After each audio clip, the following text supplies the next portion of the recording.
आजच्या प्रयोगाचं नाव आहे जलतरंग व ध्वनी निर्मिती, वर्ग 4. तर हा प्रयोगाच्या साहित्यासाठी आपण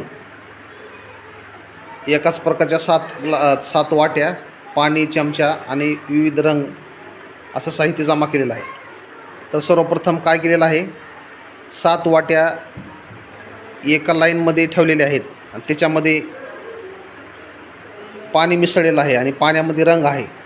सर्वप्रथम पहिल्या वाटीमध्ये कमी पाणी आहे, दुसऱ्या वाटीमध्ये थोडं जास्त, तिसऱ्यामध्ये त्याच्यापेक्षा जास्त, चौथ्या, 5व्या, 6व्या, 7व्या अशा प्रकारे शेवटची जी वाटी आहे 7 नंबरची त्याच्यामध्ये जास्त पाणी आहे.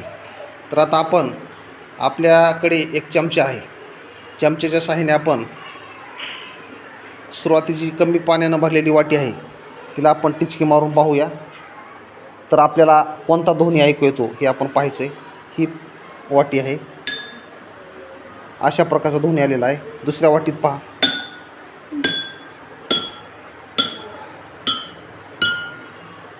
प्रत्येक वाटीमध्ये आपल्याला वेगवेगळा आवाज आलेला आहे. म्हणजे प्रत्येक वाटीमध्ये जे पाणी आहे, पाणी हे कंपन पावतं आणि कंपन पावल्यामुळं ध्वनी निर्माण होतो, म्हणजे आवाज निर्माण होतो. अशा प्रकारे वेगवेगळ्या माध्यमातून म्हणजे पाण्याचं जे प्रमाण आहे कमी जास्त त्याप्रमाणे आपल्याला ध्वनी ऐकवलेला आहे. आपण पुन्हा एकदा पाहू कशा प्रकारचा ध्वनी निर्माण होतो.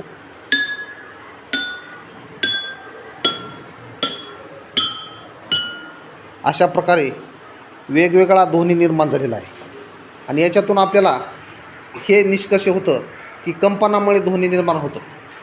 निष्कर्ष काय की आपल्या ध्वनीची निर्मिती ही कंपनामुळे होते.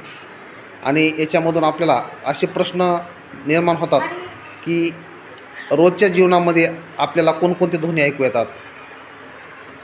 तर बऱ्याच प्रकारचे ध्वनी आहेत जे कंपन असतं आहे. आपण घरगुती जे आहेत भांडे धुताना वेगवेगळा आवाज येतो, कपडे धुताना स्टीलच्या वस्तूमध्ये बकेटामध्ये वेगळा आवाज येतो. तर ध्वनी कसा निर्माण होतो दुसरा प्रश्न आहे.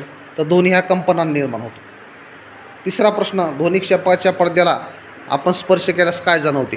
तर आपल्याला स्पर्श केल्यास असं जाणवतं की त्या ठिकाणी आपल्याला कंपन निर्माण होतात, ध्वनीचे कंपन निर्माण होतात.